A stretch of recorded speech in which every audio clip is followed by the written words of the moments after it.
Good afternoon, everybody. My name is Terence Orsland from TSO Research. I'll be moderating this session on behalf of the CIM MES discussion group of the CIM. This session is called Perspectives and Insights on Metals and Mines. We hold this about 4 times a year. So Happy New Year, everybody. Since Happy New Year is said, we want to talk about the year outlook. And our guest today is Alex Griffiths from Mackenzie in UK. He's been gracious enough to join us at this time of the evening for this 1-hour presentation. His topics are: what should we look for key metals in 2023, which is a short-term outlook. The way it's going, it's a daily outlook, but it's a short-term outlook for the year. And then extend the whole forecast and expectations for the remainder of this decade by the energy transition which are required, considered, applied, legislated, and what it means to the metals markets. Alex in London, UK.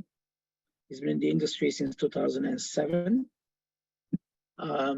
He joined Wood Mackenzie in 2016 as metals and mining generalist. Alex talks about the role of metals in the energy transition, the investment required, and the pathway for metals to decarbonize. He works with the buy-side clients, curating data, research specifically for the individual needs. He researches timely and relevant industry topics, has acted as an expert witness, and collaborates on consultancy assignments. He has an intimate knowledge of the mining industry, having spent 7 years working as an on-site resource geologist in Outback, Australia. He has also worked as an iron ore technical marketing consultant for a business intelligence group and is a teacher of physics over the years.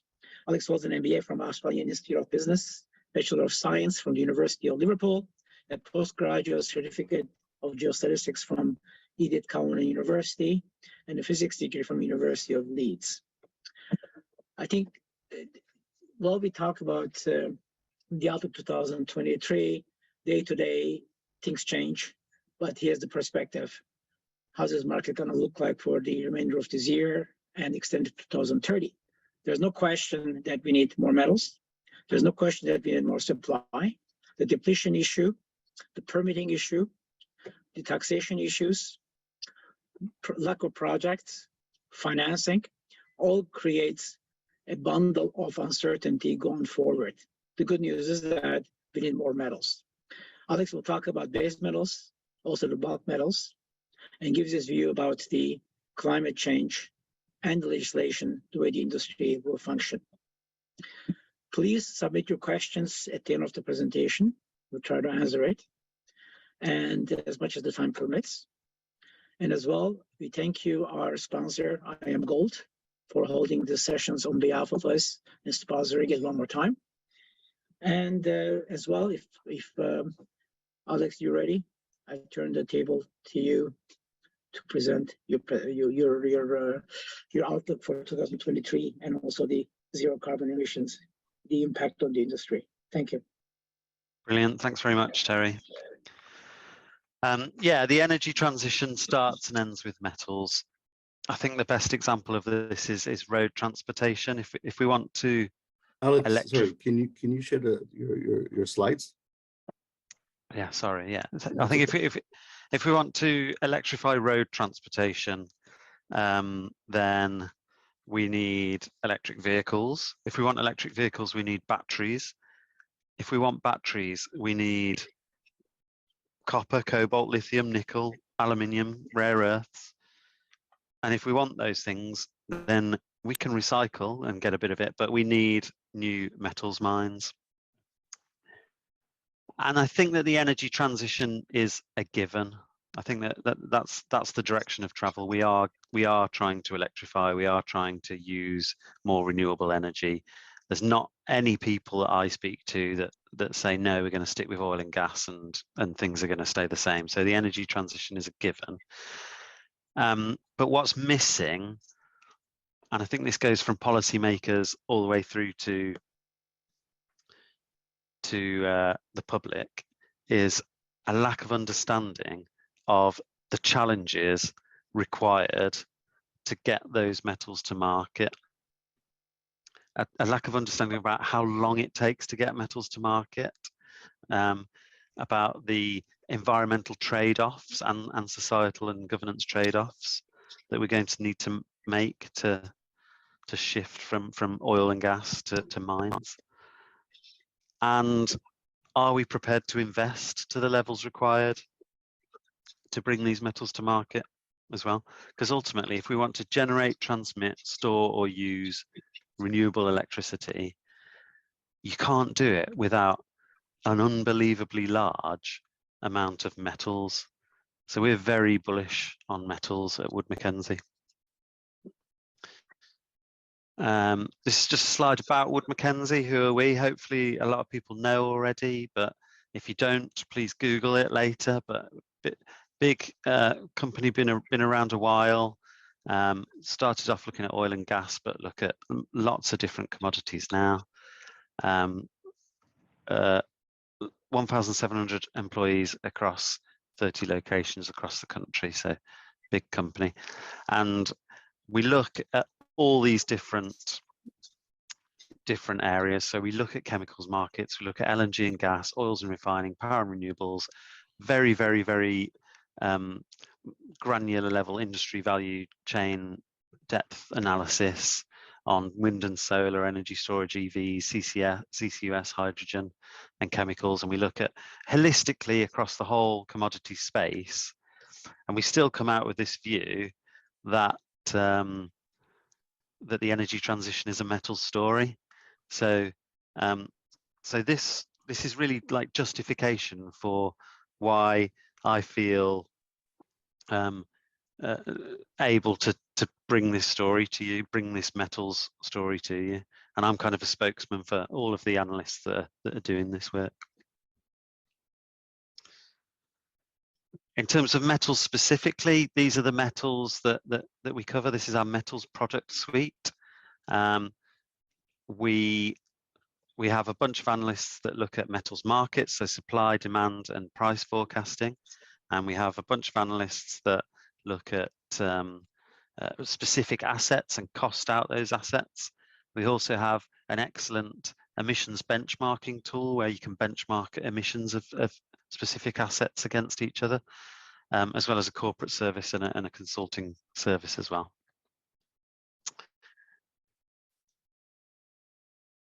So I said I'm very bullish on metals. I'm very bullish on metals, but Wood Mackenzie's not so bullish, a little bearish on our ability to meet the goals of the Paris Climate Agreement.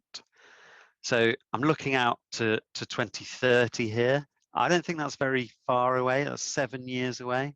A lot of people talk about 2050, and that's fine, but I think it's very abstract. I think I'm quite a young guy, but I think I might be retired by 2050, and then this is all somebody else's problem. But 7 years away is not very far away.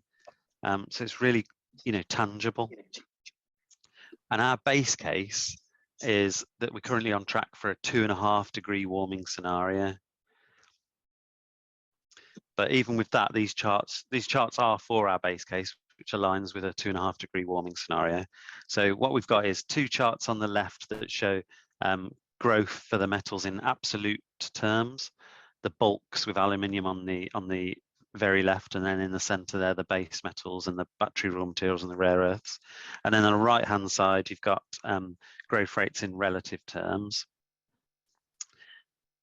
The biggest growth rates are for the transition metals. It is a transition metals growth story, but still very strong growth rates for things like copper and aluminium, and that's coming off a high base as well after they've been boosted by consumption growth in China over the last decade or so. Aluminium in absolute terms, so much growth that we've had to shift it over onto the bulks chart there. But yeah, really massive growth rates, for example, for demand in lithium, but copper and aluminium coming off a high base. The energy transition isn't really a bulk story. For the bulks, it's more about how can steel decarbonize, really, and the way that the way that steel's going to decarbonize is, but the quickest and easiest way to do that is to utilize as much scrap as you can via the electric arc furnace using renewable energy. There's issues with that about making quality steels, etc., but that's the quickest win. And because of that, we see strong EAF growth, but that means at the expense of the iron ore consuming hot metal route. So iron ore declines, but some very interesting trends going on within iron ore. For metallurgical coal, there's still plenty of growth in our base case. That's predominantly because India continues to import to fuel its growth journey, and it's not total game over and disaster for thermal seaborne coal either, because developing countries need that for their growth.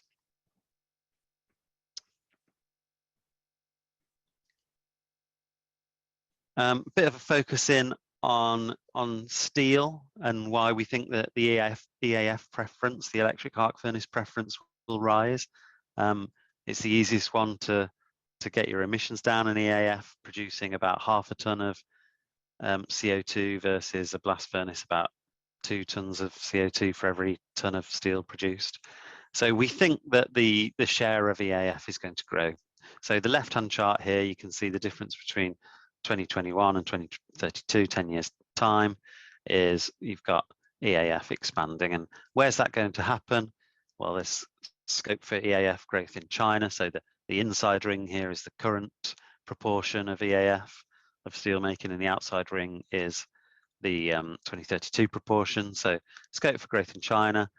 The EU and the UK, we're already seeing announcements on EAF builds, particularly in regards to going alongside hydrogen DRI furnaces. The US is very, very EAF dominant already, but scope for a little bit more there. But then places like India and Southeast Asia, which need a lot of steel in a hurry and need to make large quantities, the way they're going to do that is via installation of blast furnace, basic oxygen furnace steel making. So you won't see an expansion of EAF there. Looking at the iron ore demand, another quick way to slightly reduce your emissions in the blast furnace is to use higher grade iron ores. So that's bullish for iron ore demand, and also we're seeing a lot of installations of or plans for installations of hydrogen DRI in Europe in particular, and more, growth in DRI in general. For that, we'll need higher iron ore consumption as well. So the place to be really is in the high grade iron ore section of the market. This chart on the left is showing China's iron ore demand and metallic mix. So we think that we've seen sort of peak steel, and we think that iron ore demand will gradually ease over the 2020s, but scrap's going to continue to grow as a metallic, and the premium iron ores are going to grow as well. So on the right hand side here, you can see that in 2030 the proportion of fines in the burdens decrease slightly, and that's at the expense of pellet and lump.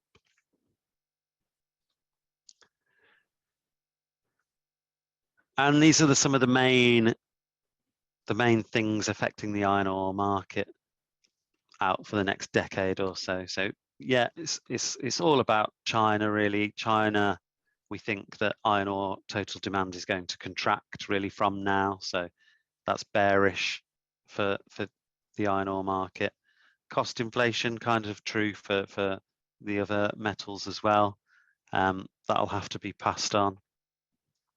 The Russia-Ukraine war, as Russia and Ukraine are both big iron ore producing countries, and that the war there really affects the iron ore market.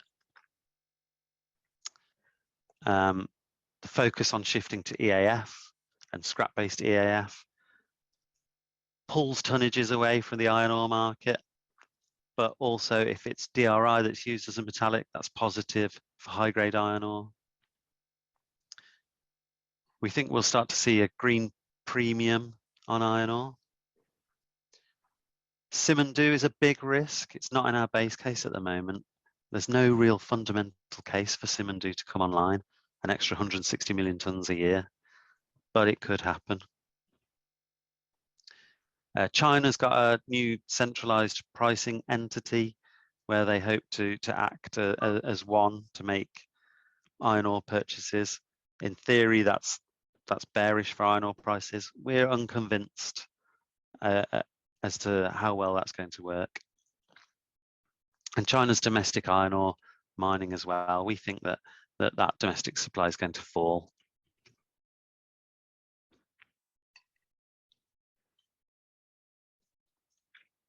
Okay, so this chart here, what I've done here is we've got our demand view. We've got our demand view for the base metals and the bulks, and that's built up on a bottom-up basis. So we're looking at like the number of vehicles and then how metals intensive are those vehicles, the number of the amount of construction and how metals intensive is that construction. And we've got an idea of demand in 2030.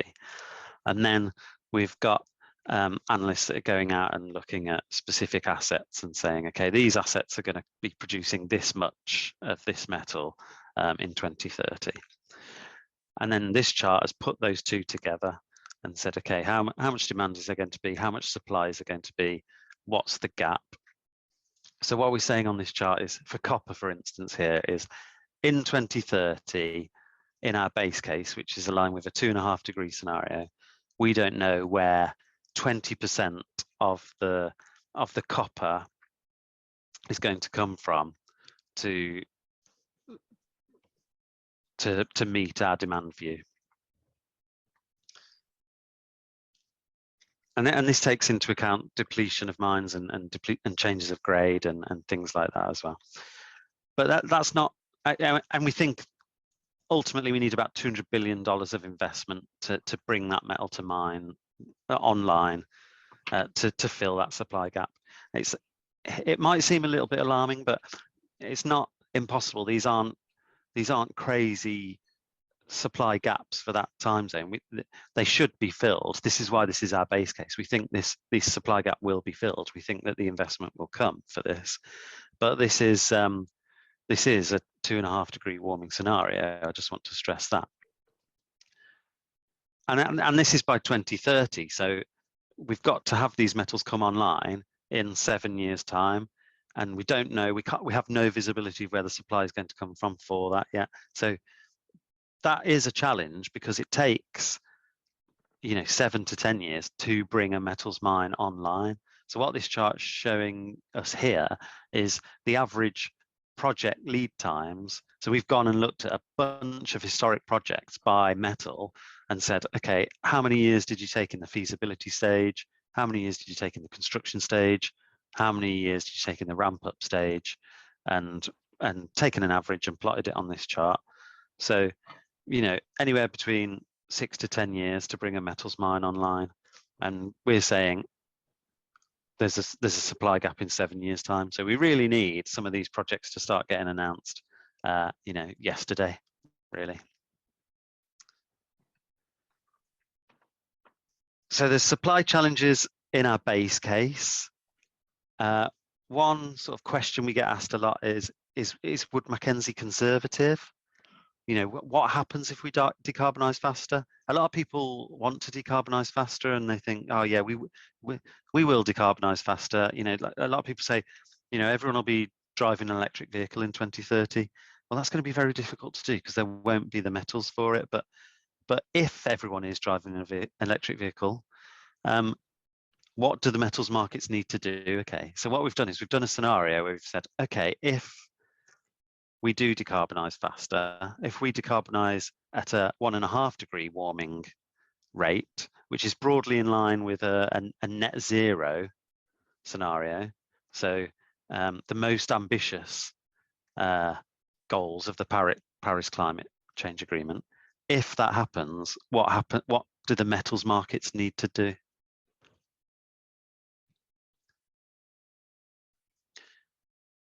So put that in another way, this chart here on the left-hand side is showing global energy-related CO2 emissions.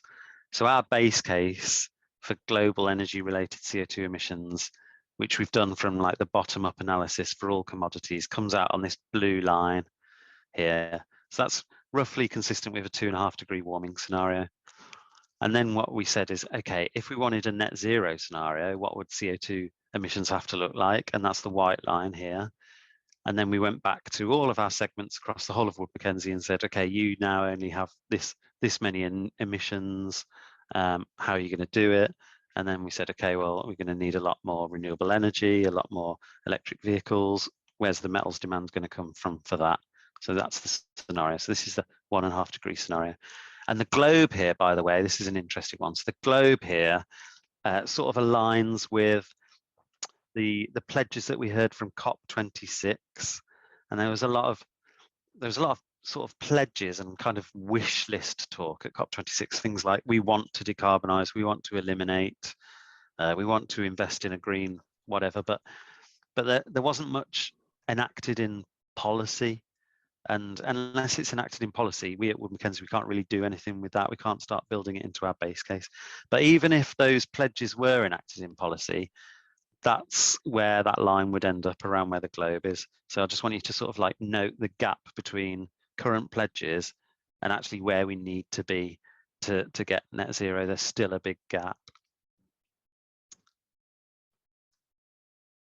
So this is power demand in a net zero world. This is how power supply by fuel has to evolve in that A8 accelerated energy transition 1.5 degree scenario.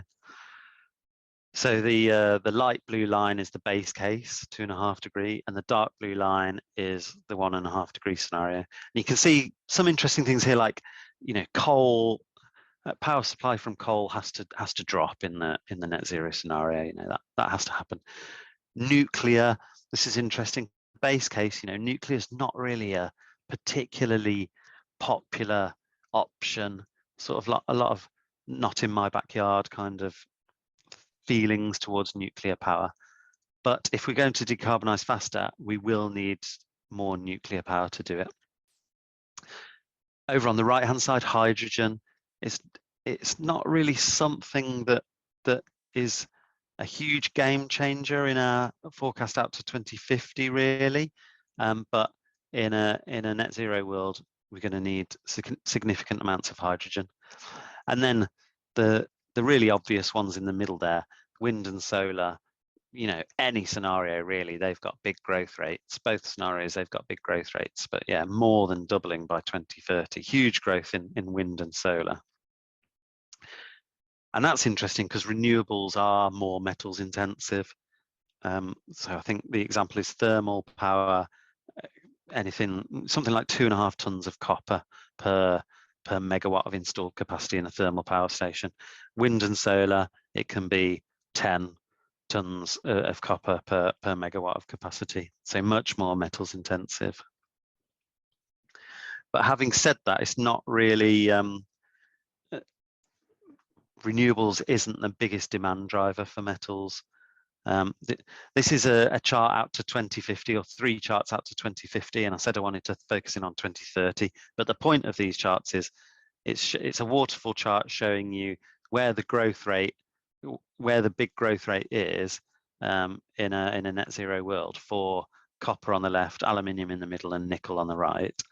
And so you want to find the big green bars. That's where most of the demand growth comes from, and you can see it's really from electric vehicles, EVs here, and rollout of the grid, or expansion of the grid. Maybe a bit from ESS, energy storage solutions there. But yeah, relatively modest growth rates from solar and wind for the metals demand. So it's really an EVs and a grid story.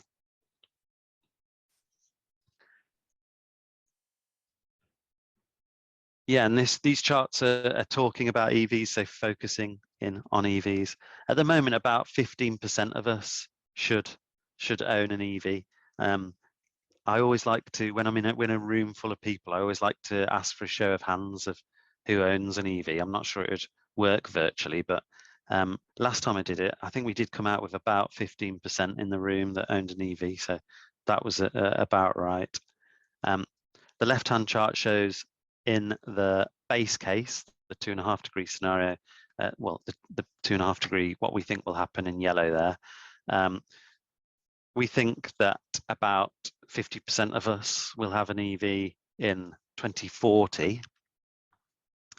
In the net zero scenario, the AT scenario, it's got to be 50% of us by 2030. To put that into context a bit, we need to be making and selling something like 85 million units per year, 85 million units per year by 2030. We made 6.5 million units last year. So that's 6.5 versus 85 million. Are the car manufacturers capable of doing that? We need to invest something like $350 billion in gigafactories to do that. So what does that mean for supply? And the right-hand chart shows here, this is the base case supply view versus the demand in the net zero view. So it's showing you that it's desperately hard to see where the lithium supply is for batteries in a net zero world. You're exceeding 100% of our supply view by the mid to late 2020s. And nickel, it's sort of the mid 2035s, but this is batteries alone, so not taking into account stainless here. So desperately hard to see where the supply can come from to meet this view. And then this is a similar chart. So this is this supply demand balance chart that I showed you for the base case, but we're adding on that additional demand for the scenario, for the 1.5 degree scenario. And of course, these supply gaps blow out for some metals. They absolutely explode. So this is why this isn't our base case. Okay, this is why this is a scenario, and we don't think this can happen, because when you start to see this much of a supply gap by 2030, in 7 years' time, that becomes very, very, very difficult to fill. So there, we'll have demand destruction, or we'll have substitution, or we'll have thrifting or something, but there just won't be the metals to make that demand happen.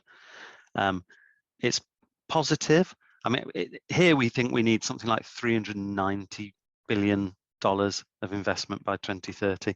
It's really positive for anyone that's investing in metals.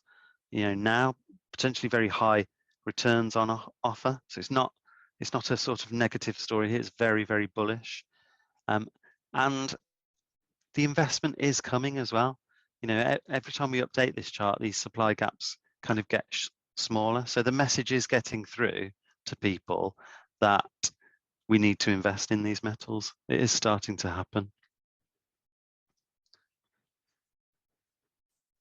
This chart is showing us historic Capex spend by metal for the metals in the legend below there, going back to sort of 2009, and you can see that Capex in 2012, for instance, was pretty high, pretty punchy there compared to where it is now, and it's been fairly consistent over the last 5 to 7 years there. The green hashed area here is what we need to happen for this 1.5 degree scenario to play out. So we need more Capex to be spent in the coming years. Not as much as in 2012 for any single year, but more than we've spent over the last 5 to 7 years. But actually what we're seeing is the opposite is happening. What we've got visibility of is less Capex spend. And by the way, this doesn't include the amount of money that would be needed to decarbonize steel, which would be something like $300 billion alone to decarbonize steel.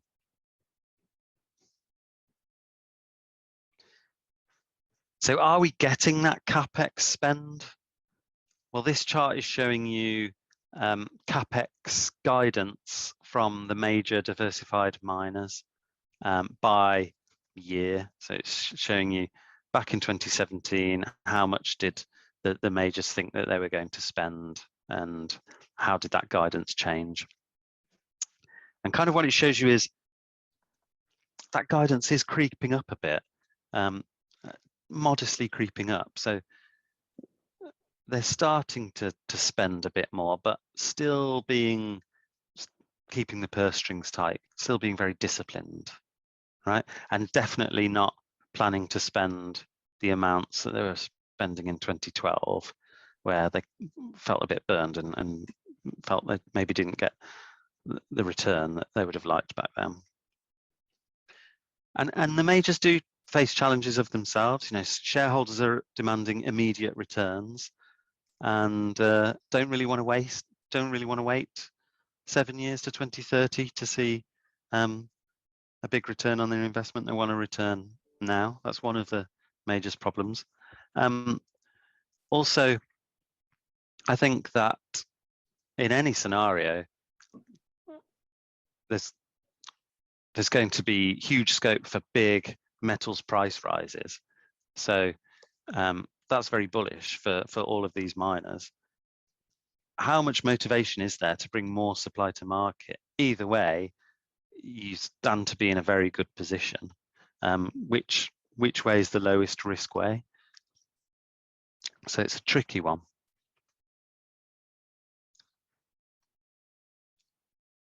So very positive outlook over the sort of medium term, 7 years, for returns. Why not invest? What are the challenges? Why wouldn't we be all piling our shares into metals right now? Well, I think that the first big challenge is the short-term fundamentals. So, you know, this year is a challenge. The talk about the super cycle, it could get started this year, but it might be a little bit premature. So we've seen this situation where we've had pent-up demand, we've had a bit of post-COVID economic recovery, we've seen some restocking, we've seen some hoarding, but there's supply chain issues, there's a Ukraine crisis, there's an economic slowdown coming. So for most metals, what this chart is showing is kind of a stock change, or it's really just the balance, the market balance for this year in dark blue and next year in grey. And it's showing you that balances are improving really this year and next year for most of the metals. So more positive surpluses, less negative deficits. And it's really the trend that matters for prices. So markets could remain tight, but as long as they're easing, that allows prices to ease. So I've got this narrative of, you know, in 7 years' time, price is going to be super high. We're going to need much more supply for metals. There's going to be so much demand. But shareholders going, yeah, but this year the market's loosening. So please give me my dividend now, I suppose.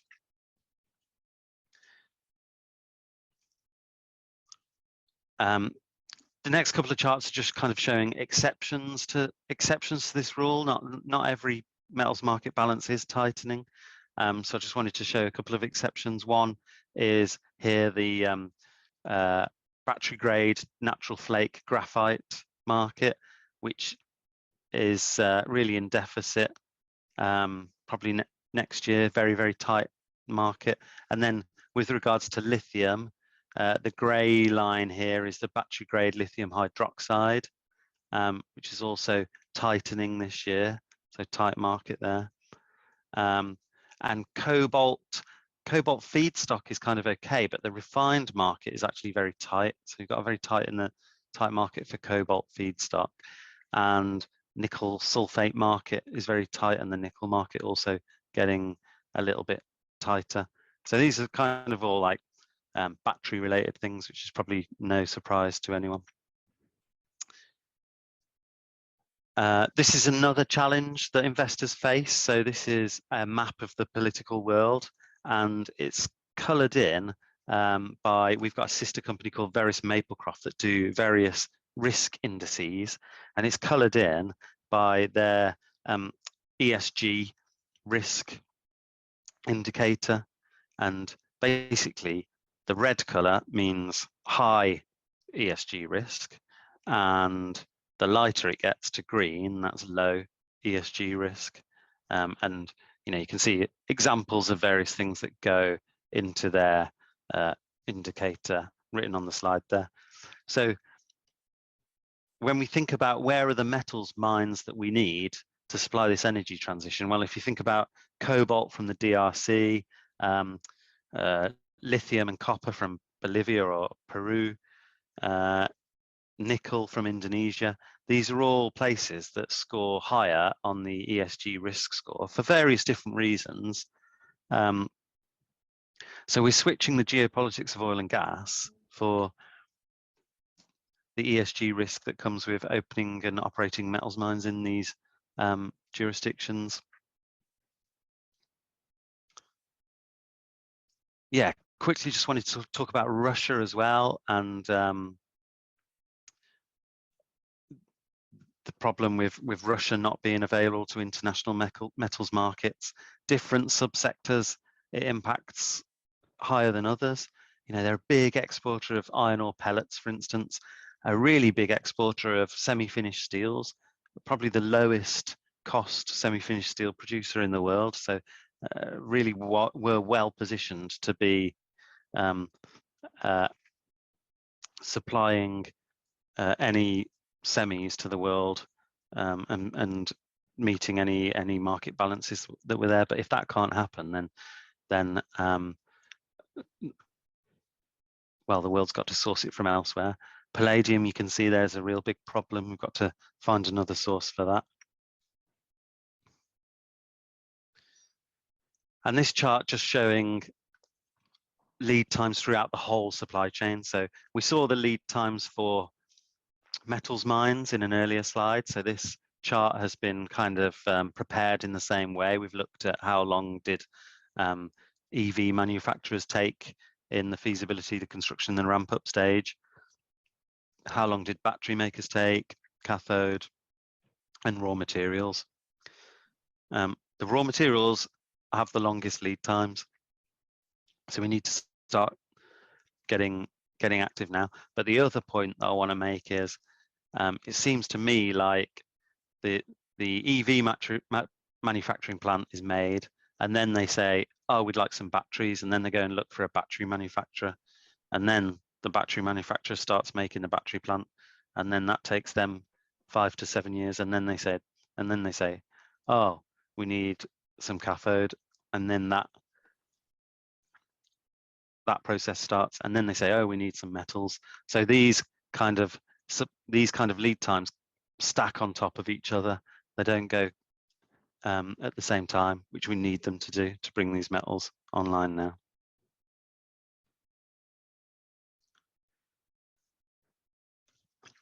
And then this slide, you might be able to see the labels of the countries there, but if you can't, don't worry too much, because all you really need to know is that red is China. So what we're looking here is the battery raw material supply chain. We've got the mine level on the left, sort of refining after that. Then we've got the cathode and precursors and the battery manufacturing on the right. And you can see that the red color of China, well, they've got 80% of the battery production wrapped up, 80% of the cathode and precursors wrapped up, pretty much 80% of the refining of lithium, cobalt, nickel and graphite. Looks a bit easier at the mine level on the left there. You can see less red on that chart, but China controls a lot of the cobalt production in the DRC, which is the light blue area there on the cobalt slide. And China controls a lot of the nickel production in Indonesia, which is the light blue area on that chart. So actually, China's pretty much got the mine level wrapped up nicely as well. So if the West is to deliver on its energy transition, then it needs to start getting some control over the battery materials, battery supply chain.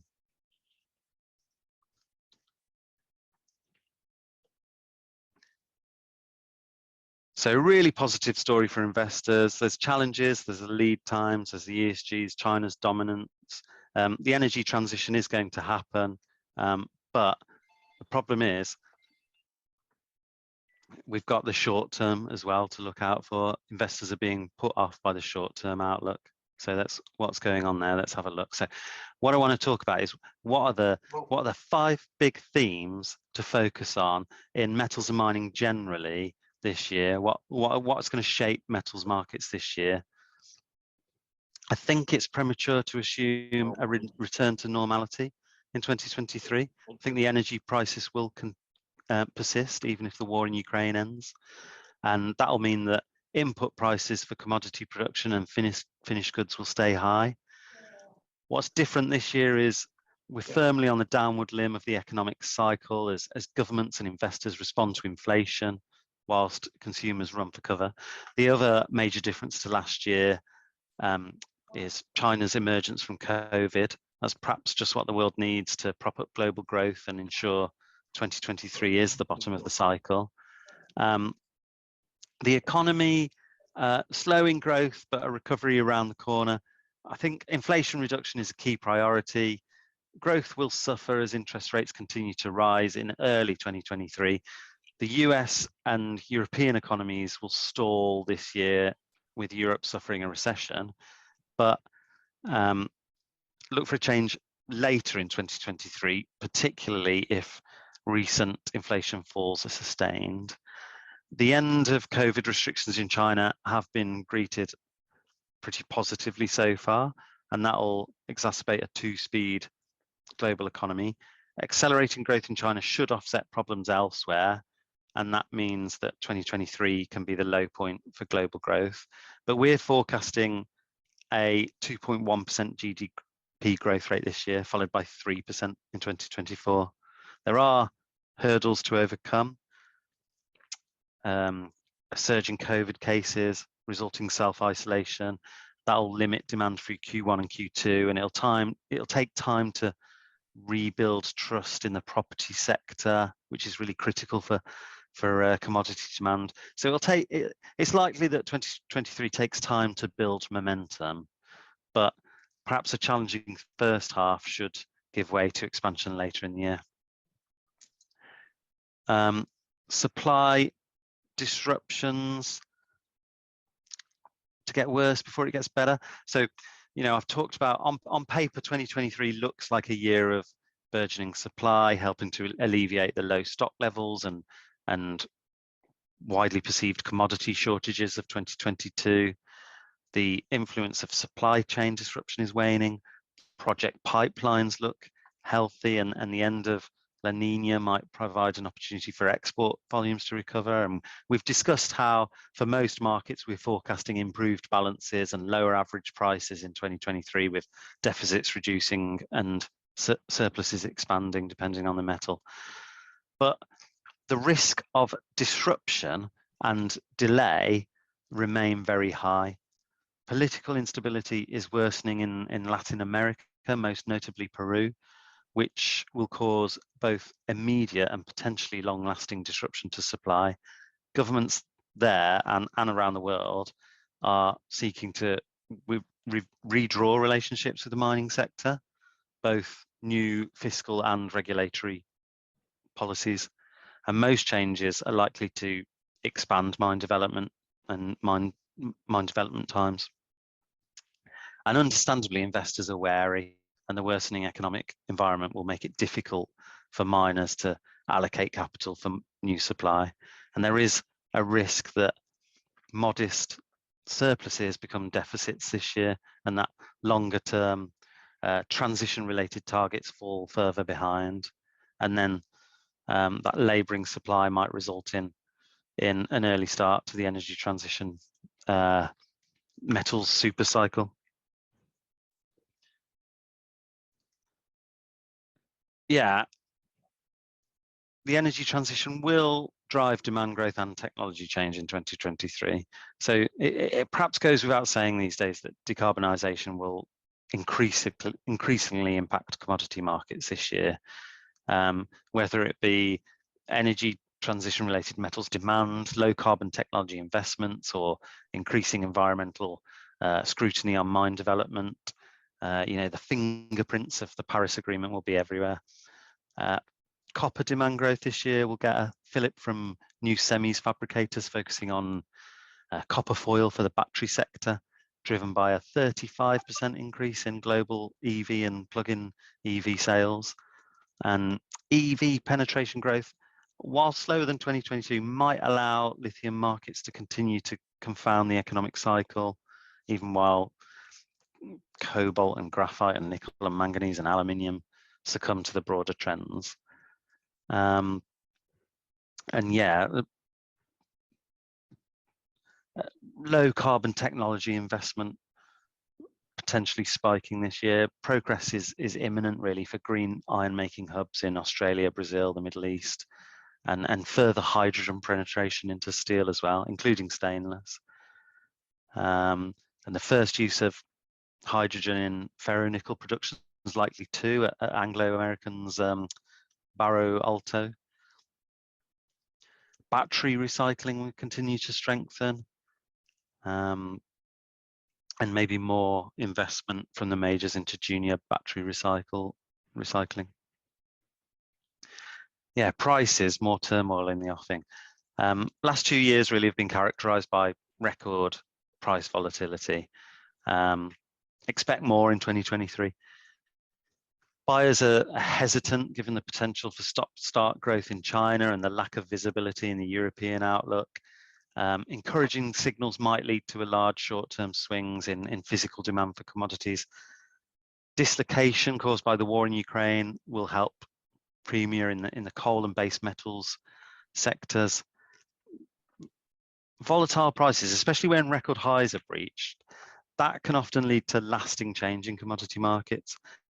Inevitably, tension increases amongst market participants as prices shift, and questions are being raised about a range of exchange contracts as well as methodologies used by price reporting agencies. The LME nickel contract is under threat from competitors after that infamous short squeeze early last year, and the resulting drop in physical liquidity in that market has been replicated in other commodities too. And the last big theme, China reasserting its authority over commodity markets. China acted pretty quickly this year to remind us of its influence over commodity markets. The decision to sort of break away from COVID zero has been perceived as a major positive change for 2023 in commodities. Its subsequent decision to allow Australian coal cargoes to re-enter China after a 2-year hiatus under strict conditions has put the cat amongst the pigeons. China's construction sector has got the power to transform the fortunes of global commodity markets. That's going to take time. Residential property starts fell 40% in 2022, 40%. That's absolutely massive. And approximately 70% of property developers, 70% of property developers who raised US dollar bonds in Hong Kong last year defaulted on their payments.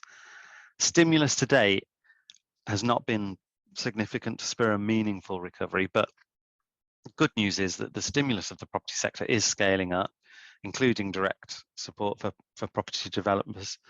But it's going to take time to rebuild trust in the sector. So look for that momentum to build from perhaps Q2 as COVID infection rates settle and supportive government policies begin to take effect. And of course, China's ability to shock remains intact.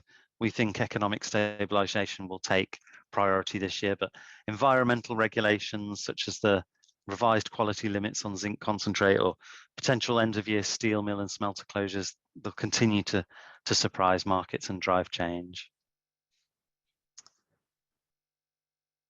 So that's this year. I just wanted to bring up my bio slide so that you have my contact details if you want them, and then we'll have time for a few questions. And I think Terry or Carlos is going to pick some of the questions from the chat box and pose them to me. So sounds good. Well, first of all, thank you, Alex, for the presentation. Wonderful job.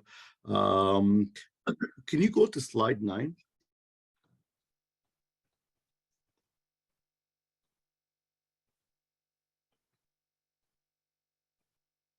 Now, one of the things that's slide 8. One more. There you go. Okay. One of the things that somebody commented is there's missing. It says it's missing the next generation of industry talent, right? And so the fact that you have all these deficits and all that stuff, right? What about the shortage of sufficient labor, talent? Yeah, it's true. I mean, this is so. The shift from blast furnaces to electric arc furnaces is kind of involved in that story. You know, you shouldn't underestimate the level of skill and knowledge required to make premium steels via the EAF route. And you know that they do it in the US, but nowhere else has seemed to manage to quite get on board with that. Over here in the UK, there's stuff in the media at the moment about government support for the closure of the blast furnaces, basic oxygen furnaces, and swapping them out for EAFs, basically. That's not easy to do because the people that operate the blast furnace and the basic oxygen furnace don't know how to operate the electric arc furnace. So it's it's a big important point that you need that know-how. You can't just suddenly switch over for a completely different way of doing things. You need to train the labor up and get them on board. Yeah, thank you. I know Terry usually has some very interesting questions to ask, so I'll start with questions from Terry, and then I'll read the questions that were posted. I guess some of the questions are coming your way, Carlos, but you will edit them and bundle them. The question, I think, in a sense of general sense, is everybody doesn't have the same philosophy or business model. China has a very different business model than the rest of the world, pretty well. And China is very security of supply conscious. So the business sense of security of supply is very different. In other words, mines may not be source of funds or cash flow or economics. It's more like the product that they need. That pretty well sums up the Chinese involvement in different projects. From Indonesia today, or very soon, will be #1 nickel producer, for instance, from nowhere. And all that nickel is pretty well allocated to Chinese intermediaries for batteries. So we have economic issues here. We are, as you said, we are talking about mining companies trying to generate cash flow, reinvest projects, pay dividends, CSR, ESG, and all. Whereas in their case, in the Chinese case, it's essentially product orientation of a business model. #1, how do we compete with that? And #2, specific case like iron ore. China is #3 producer of iron ore in the world. Okay, and their iron ore is well known that it's not the same quality or the grade as the rest of the world.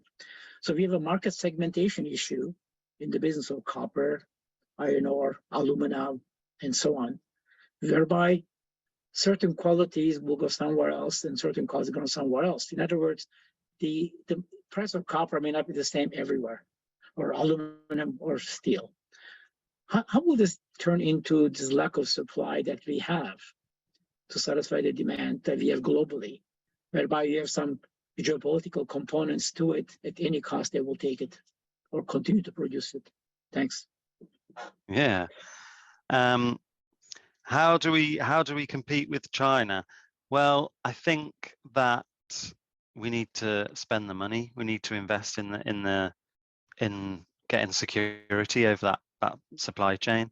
the slide with the battery raw material supply chains a really good one to highlight that. Like, how do we compete with a supply chain that's already so well wrapped up? We need to be willing to spend the money. That's the only thing. So like, whether we do that at a government level, if it's state money, or whether we do that with our pension pots, or whether there's some incentive for companies to do it, the money has to be spent to get security of that supply. And then the second question about the metals and different prices in different areas, you know, how's that going to evolve? I'm not sure. I think that we'll still see. I think that we'll still continue to see liquid markets in most commodities, but maybe there'll be more things like, you know, I don't think Woodmac's view is that prices will go back to sort of long-term pricing. I know that that's like one view that has been aired, but I don't think that's really Woodmac's view. But maybe we'll see things like more long-term offtake agreements or more direct tie-ups. So the battery manufacturer works directly with a mine, and maybe that mine is totally captive to that battery manufacturer, or they're working as an alliance somehow, so that there's security of supply in that sense. But it is a challenge, you know, it is a challenge for the West to, even if there was the policy support, and even if there was the money and the capital available to invest in these mines, where do they invest? Because there's a lot of pushback as well on an ESG basis against these mines, even in traditionally mining friendly areas like Latin America. There's mayors at a local level now that are saying, no, we don't want mines to be built here. So it's getting trickier and trickier for that to happen. There's a question with regards to, Terry, do you have an additional question? Yeah, I think just stay on the simple economics. Incentive price today to build a copper mine is approximately $3.50 a pound. Okay. Do you foresee, given the lead times that we need and the impediments that we have to go through it over the years, how will that work out in an inflationary environment? I mean, do you see 350 staying where it is? Because we're pretty well mining the best grades we have. And the charts show, in the case of copper, for instance, the copper grade has gone down by 50% over the last 30, 40 years, which is a big deal given the bulk mining nature of copper. So how will that resolve itself, whereby the incentive will therefore the price? And people, I mean, this is why probably we see why the major companies are very reluctant to spend money, because they don't know the future. Yeah, it's true. So it's a balancing act with copper price forecasting. So our long-term copper price forecast is about $3.50, which is in part based on incentive price analysis. The problem is, if you start to have a copper price higher than $3.50, then buyers won't pay for it. They will find ways to thrift or substitute, or just pure demand destruction. So sort of $4 seems unlikely, because at that stage people are looking to defer projects or move it out. But then anything lower than $3.50, and you don't have the incentive to invest in bringing the mines online. So there is a neat little balancing act there. Yeah. There's a question with regards to slide 10.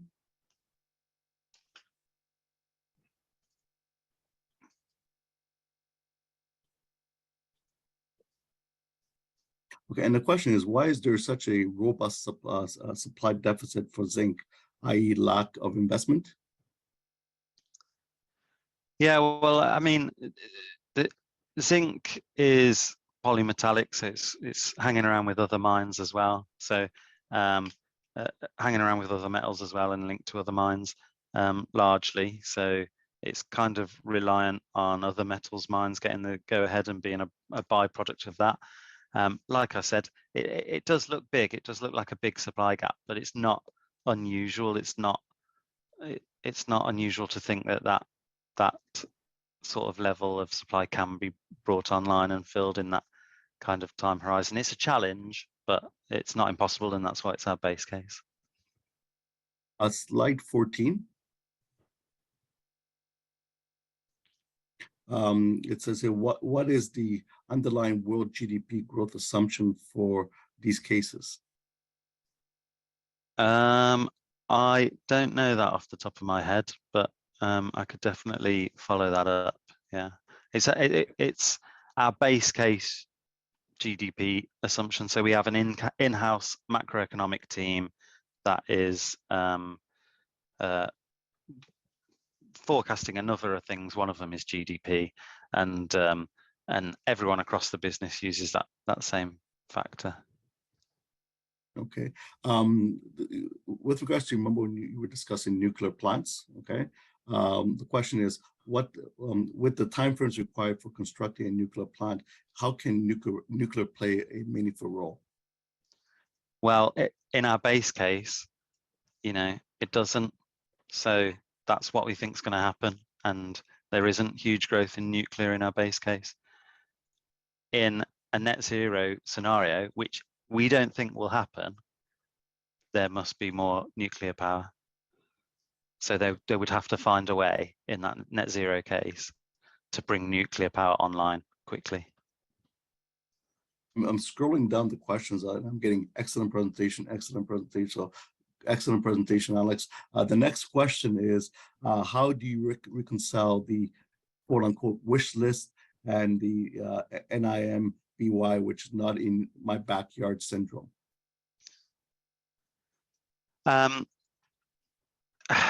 Yeah, how do we reconcile it? Well, like I say, the 1.5 degree scenario we don't think will happen.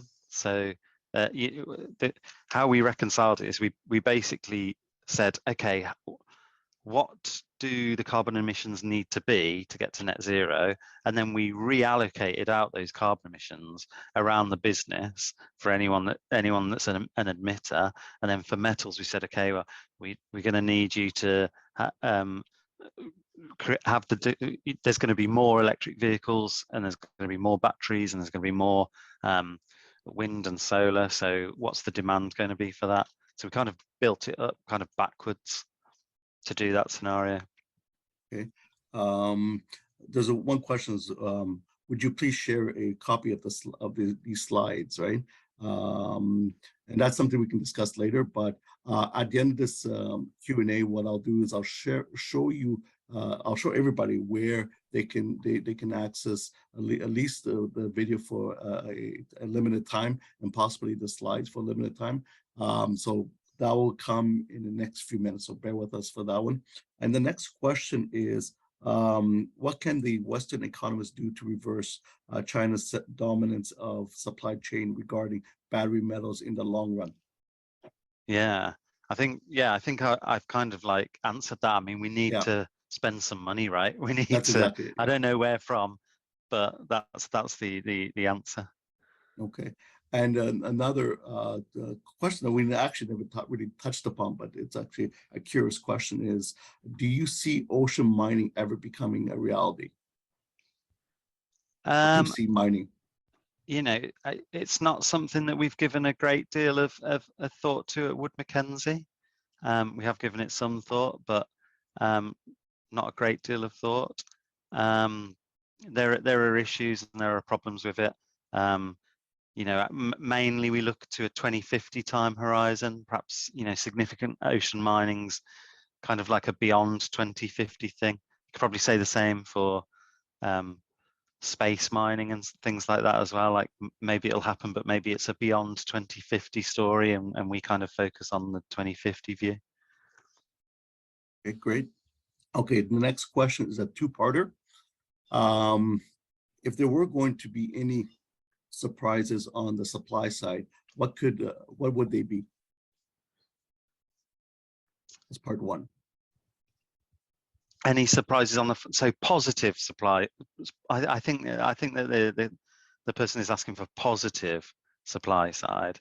I think that it would be linked to policy and opening and being more lenient and opening up the ability for metals mines to get permission to go ahead and expediting that lead time to get metals mines going. So I think that would be where the positive surprise would be. Easier permitting and shorter lead times. Second part of this question is, any developing technologies you are watching that can be used to tap into these metals from unconventional sources?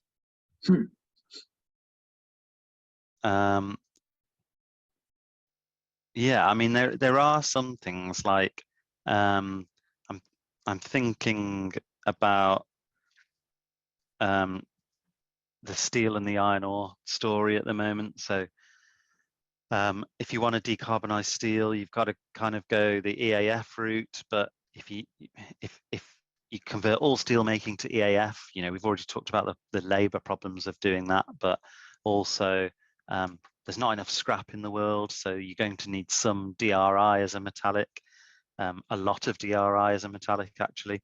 And then if you're making DRI, then you need a lot of high-grade iron ore, and suddenly there's not enough high-grade iron ore. So then how do you make DRI with low-grade iron ore? And there are some technological solutions being talked about at early stages now for being able to basically upgrade DRI made using low-grade iron ore fines, so it's suitable to go into electric arc furnace. So that's kind of like one solution there that I can think of off the top of my head. But yeah, that's a good question. Okay, another question is Canadian question kind of thing. It seems Canada keeps staying in other segments. So will Canada ever have more impact globally? I think that Canada is very well positioned to have an impact. You know, in iron ore, there, you know, Canada's got the high grade iron ore resources that are kind of in demand and going to be increasingly so in demand. And it's got a favourable mining environment. It's got it's got a ton of hydropower. So things like smelting and refining using renewable energy, you know, that's possible in Canada, and therefore you're producing the metal with a lower carbon footprint, and people want that metal in their supply chains, because then it's making their supply chains less emissions intensive. So I think Canada's, you know, very well placed to be successful in this story. Great, that's good to hear. Okay, next question is actually the same slide 14. Does Woodmac see supply constraints to power generation overall? No, I don't think so, no. Yeah, I mean, I suppose this question's coming from the point of you know, the current situation of maybe power constraints because of the issues in Russia and Ukraine, but you know, longer term, you push it out longer term, and you can see the amount, even in the base case, the light blue line, you can see the amount of wind and solar coming online, and there's a lot of coal that drops off in our base case, so that doesn't necessarily have to drop off if there's something unforeseen elsewhere. So there's like enough power around, I think. Okay. Okay. One last question, and you know what? I'll let Terry ask that question if he's got any questions left. How's that? Actually, in every cycle, or short or long term, there are some disruptors. Okay, China example was going back to early 80s. You could have told that pre-war they're going to go from a couple of single-digit percentage points of consumption to almost like half the world's consumption. Disruptors going forward, though, are essentially the COP meetings and climate change, as well as EVs. On the other side, on the supply side, we have the capital restraints. I mean, $400 billion is 390, plus the steel, another $400 billion. It's still not a lot of money, but it's fragmented by company. It's difficult to foresee how it's going to happen. Plus, we haven't got the projects, we got the lead time issues, then we have the exploration issues. Scrap is another business which actually China is spending a lot of time and effort to recover more, to be efficient, and the facilities to have it. And they're coming to scrap cycle as well because they've been consuming a lot. And there's also the concentrate, for in the case of copper, going directly into metal, for instance, right? So what disruptors do you see except scrap? Or maybe scrap assumptions that we have in the business is not strong enough. And that will actually cause a change in the equation. Yeah. Yeah, I mean, that would have to be a disruptor to move you past the base case, really. More use of scrap and more use of urban mining, and then the circular economy. Direct reuse of metal could be a disruptor, or maybe we get to the stage where recycling is kind of like mandated into the life cycle of a product, like any product.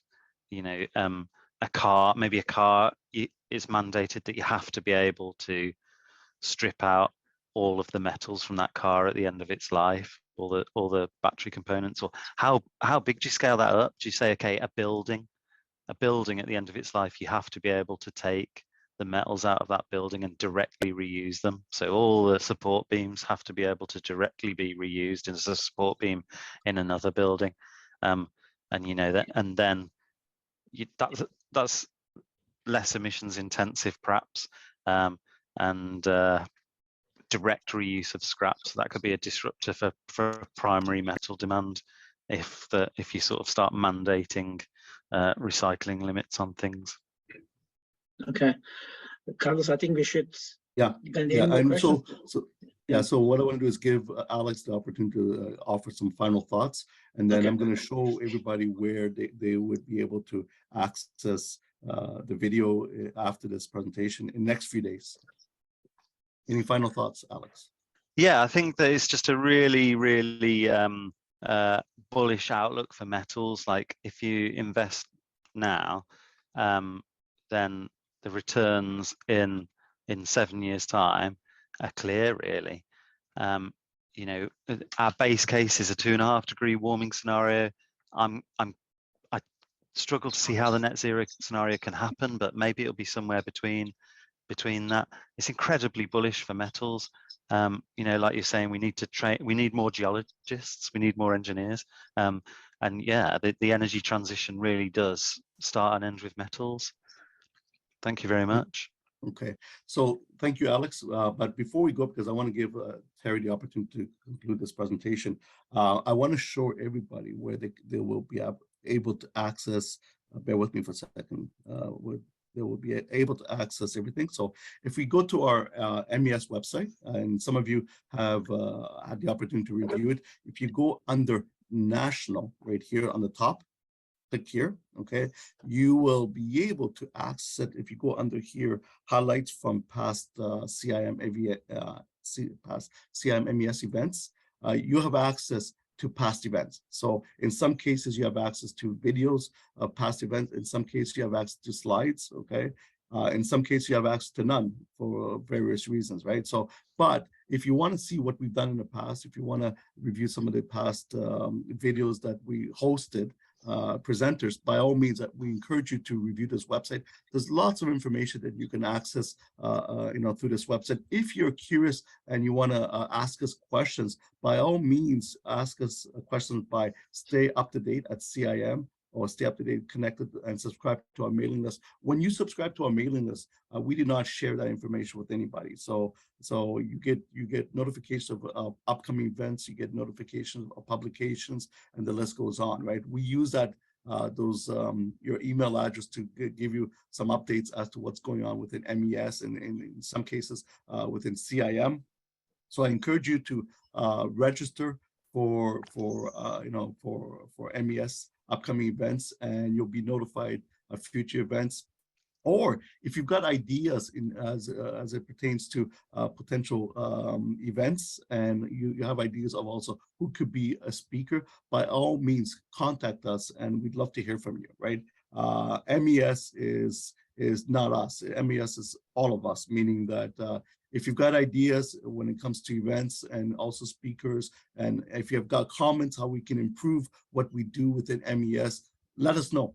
We'd love to hear from you. So that is what I have to say. By all means, Terry, take it away. Thanks, Carlos. And by the way, Carlos is the chairman of the MES, Management Economic Society, or Mineral Economic Society, however you want to call it. And he runs this, and thanks for being a wingman today with the controls in your hands. I appreciate that. You got all the questions your way. Thanks again, Carlos. Thank you to CIM MES. Thank you, Alex. You put a lot of effort into this. I can tell by the charts, by the details. We appreciate that. Thank you, Chris McConvey in Toronto, Office of Wood Mackenzie, for coordinating this. And thank you to the President, Julian Kettle of Wood Mac, for being preemptive a lot of cases to get the message across to Wood Mackenzie. I know you got serious clients, pay a lot of money for these details and subscription and everything else. And there are only few major forecasters left in this business, and you're one of them. And thank you again to all the audience for being here.